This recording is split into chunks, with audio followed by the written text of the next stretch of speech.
Damn it. ఏంటిటా కుండబద్దలు కొడతా అట్ట. నమస్కారం, కుండబద్దల ప్రేక్షకులకి స్వాగతం.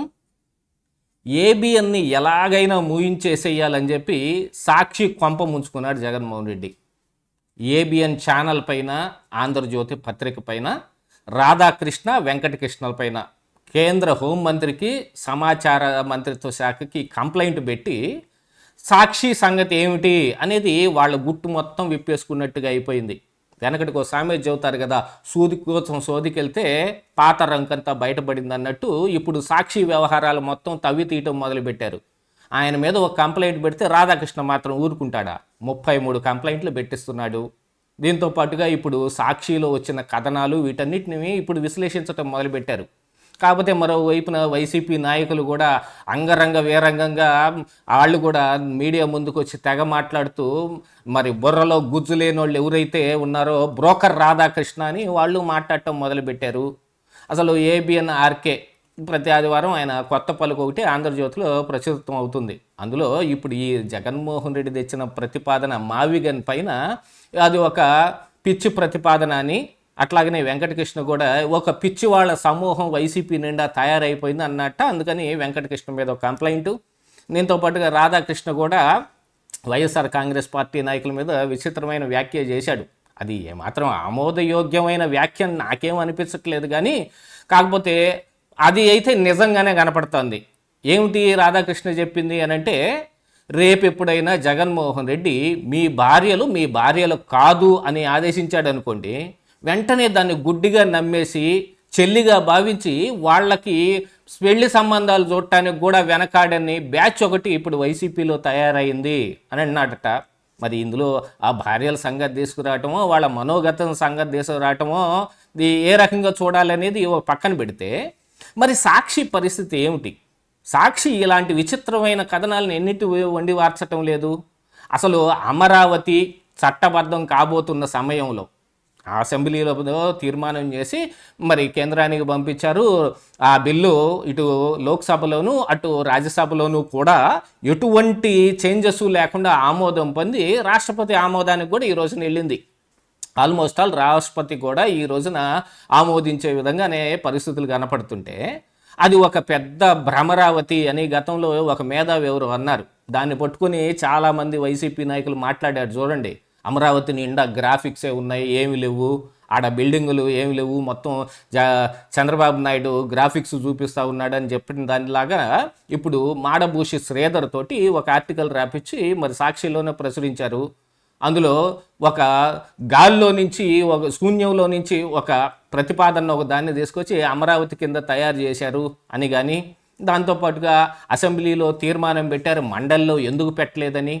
ఇంకొకటి వినిపిస్తుంది ఏంటంటే, ఈ మాడభూషి శ్రీధరు ఈ వ్యాఖ్యలు చేసినట్టుగా కనపడటం లేదు, ఇది సాక్షిలో ఉన్న కొంతమంది రాసేసి ఆయన పేరు కింద ప్రచురించారు అని. ఎందుకంటే ఆయనకు ఆరోగ్యం బాగాలేక ఆయన ఏ వ్యాఖ్యలు రాసే పరిస్థితుల్లో లేడు అని కొంత సమాచారం అయితే బయటకు వస్తుంది.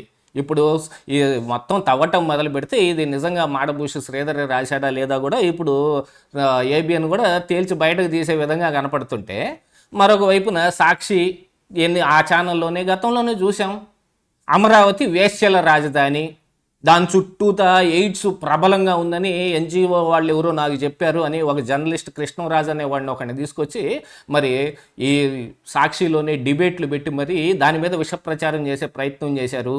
ఇక ఇప్పుడు కొత్తగా జగన్మోహన్ రెడ్డి 3 రాజధానులు అని అంటే, ఆహా 3 రాజధానులు, ఓహో 3 రాజధానులు, అభివృద్ధి వికేంద్రీకరణాన్ని పరిగెత్తుకుంటా ఆయన మాటలు వెనకెడితే పరిగెత్తారు ఆ రోజున మరి వైసీపీ నాయకులు కూడా. మరి ఇప్పుడు ఆ అభివృద్ధి వికేంద్రీకరణ అనే దాన్ని మర్చిపోయి ఇప్పుడు మావిగన్, అటు మచిలీపట్నం, విజయవాడ, గుంటూరు మొత్తాన్ని కలిసి ఒక రాజధాని చేస్తాను అనగానే మావిగన్ అని చింతకాయ గంతులు వేసుకుంటూ వెళ్తున్నారు ఇప్పుడు ఈ వైసీపీ నాయకులందరూ. మరి వాళ్ళందరినీ దాదాపుగా ఇలాగనే ఆయన చేసిన వ్యాఖ్య పెద్దగా బాగోలేకపోయినప్పటికీ వాళ్ళ పరిస్థితి అయితే అలాగనే కనపడుతుంది. మరి దీనికే కదా జగన్మోహన్ రెడ్డి కూడా తొగ్లక్ పాలననో లేకపోతే తొగ్లక్ మార్చినట్టు రాజధానిని పిల్లిలాగా ఇక్కడి నుంచి అక్కడికి, అక్కడి నుంచి ఇక్కడికి కాపురాలు మార్చినట్టుగా మార్చుకుంటూ వెళ్తున్నాడని. గతంలో 3 రాజధానులు బిల్లు పెట్టి జగన్మోహన్ రెడ్డి దాన్ని మరి సెలెక్ట్ కమిటీకి పంపించినా కూడా మండలిలో దాన్ని ఏమాత్రం లెక్క చేయకుండా బిల్లు చేసేసి ఆ తర్వాత ఆయన చేతులతో విత్డ్రా చేసుకున్నాడు.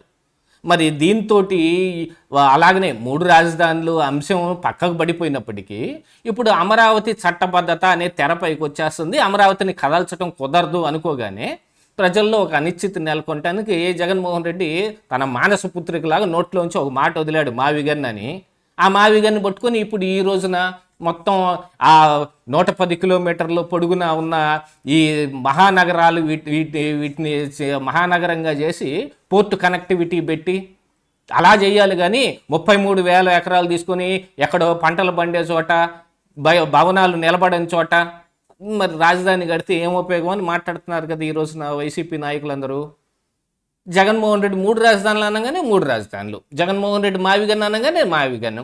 లేదు జగన్మోహన్ రెడ్డి ఇవన్నీ కాదు, అసలు రాజధాని లేదండి, రాష్ట్రానికి రాజధాని అవసరం లేదంటే అవసరం లేదు ఇలాగ మాట్లాడే నాయకులందరినీ మరి ఇలాంటి మాటలతో కాక ఇంకేమంటారు? సరే ఇలాగ సాక్షి సంగతే తీసుకుంటే కంప్లైంట్ దాకా వెళ్ళారు కాబట్టి ఈ రోజున రాధాకృష్ణ కూడా ఏం వదిలిపెట్టేట్లేదు. మొత్తం 33 కంప్లైంట్లు రెడీ చేస్తున్నట్ట వాళ్ళ సాక్షి మీద. జగన్మోహన్ రెడ్డి సొంత పత్రిక పాంప్లెట్ లాగా ఉండే ఆ పత్రికలో మరి గతంలో కూడా ఈ బోలే బాబా డైరీ తోటి హెరిటేజ్కి లింకులు ఉన్నాయని రాశారు కదా. అలాంటి కార్యక్రమాలు వీటన్నిటిని కూడా బయటకు తీసి మరి సాక్షిని మాత్రం ఊహించకుండా ఊరుకుంటారా? జగన్మోహన్ రెడ్డి ఏదైనా ఒక మాట మాట్లాడగానే దాన్ని వెనుకేడత పరిగెత్తే ఈ వైసీపీ నాయకులు అందరూ ఈ రోజున పత్తిత్తు కబుర్లు చెబుతూ ఉంటే ఎలా కనపడుతుంది అని అంటే ఇలాగనే ఉంటుంది. మరి జగన్మోహన్ రెడ్డి మాత్రం అమరావతిని ఎందుకు ఒప్పుకోలేకపోతున్నాడు? అమరావతి అని ఆయనకు పలకటమే ఇష్టం లేదు అనేది గతంలో బాగానే ఎస్టాబ్లిష్ అయ్యింది. అది ప్రజలందరిలోనూ ప్రబలంగా కనపడింది కాబట్టే జగన్మోహన్ రెడ్డి 11 సీట్లతోటి ఆయన అక్కడే ఆగిపోయి ప్రతిపక్ష హోదా కూడా లేకుండా, ప్రతిపక్ష హోదా ఇవ్వకపోతే నేను అసెంబ్లీకి రానని 3 అంకేసుకొని ఇంట్లో కూర్చున్నాడు ఆయన. మళ్ళీ ఇప్పుడు మావిగన్ పేరుతోటి కొత్తగా ఒకటి ప్రజల్లోకి వదిలేటప్పటికి మళ్ళీ వైసీపీ నాయకులందరూ ఈ ప్రచారం. ఆల్రెడీ ఈ మావిగన్ గురించి ఎవరైతే అద్భుతమైన వీడియోలు చేస్తారో, ఎవరైతే మావిగన్ని నిలబెట్టడానికి విపరీతంగా కృషి చేస్తారో వాళ్ళకి చాలా హెచ్చుగా డబ్బులు ఇచ్చేటట్టు లేకపోతే బెనిఫిట్లు జరిగేటట్టు జగన్మోహన్ రెడ్డి చేస్తాడని ఆల్రెడీ వేటకు బయలుదేరింది YSR Congress party social media. అట్లాగనే ఆ సోషల్ మీడియా ఇన్ఛార్జీలందరూ కొద్దో గొప్ప ఉన్న ఈ ఇన్ఫ్లుయెన్సర్లు అందరినీ ఇన్ఫ్లుయెన్స్ చేసి మావిగన్కే అనుకూలంగా మాట్లాడమని. అలాంటి సమయంలో ఈయన ఒక ఆర్టికల్ రాస్తే ఇప్పుడు వాళ్ళకి కంటకంగా కనపడుతుంది. దాని మీద కంప్లైంట్ల కోసం వెళ్ళారు. అసలుకే ఈ కొన్నారెలుతున్న సాక్షి పత్రిక ఇప్పుడు ఇలాంటి కంప్లైంట్లతోటి వెళ్తే ఏబిఎన్ ఛానల్ని అయితే మరి కేంద్ర ప్రభుత్వం లేకపోతే అక్కడ ఉన్న బీజేపీ వదులుకోలేదు. ఎందుకంటే 2 రాష్ట్రాల్లోనూ అది కొంచెం ప్రభావితం చూపగల మీడియా. కానీ సాక్షి అలాగాదే, ఇమీడియట్గా సాక్షి మీద యాక్షన్ తీసుకోవటం మొదలు పెడితే ఆ పత్రికే లేకుండా పోయేటట్టుంది. ఆ పత్రికలను టార్గెట్ చేసి జగన్మోహన్ రెడ్డి నా ఎంట్రుకు కూడా పీకలేదన్న దానికను ఇప్పుడు ఏబిఎన్ ఆర్కే చేసిన వ్యాఖ్యలకి రెండిటికి చెల్లుబావు. ఇదే ఈరోజు కుండబద్దలు.